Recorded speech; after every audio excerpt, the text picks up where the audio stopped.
All right, let's get through the cliche. Spring in Illinois means road construction. If you want one more, where I grew up in Michigan, the joke is there are two seasons, winter and road work. You've seen the orange barrels on the interstates and side streets, but when I was driving through Champaign recently, I had some questions about one road in particular, Duncan. Why Duncan, you may ask? Well, it was spring of last year. The oil and chip road was treated. If you drive southbound between Springfield and Kirby, you're going to hit some potholes. The condition of the road can be attributed in large part to the weather and poor drainage.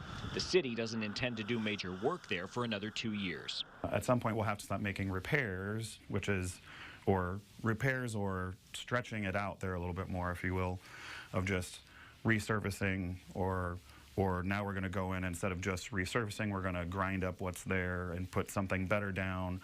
Or ultimately, it'd be nice to have it to be an actual arterial style street with, concrete sidewalks, lighting, things like that.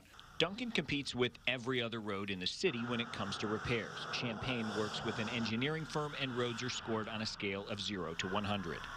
The firm takes a sampling of roads and provides a pavement condition index. That's how we move roads up and down that priority list. Is when it starts to get below a certain number, that needs some attention because you don't want it to eventually fail. Once they start to get to 30, they're not in good condition anymore.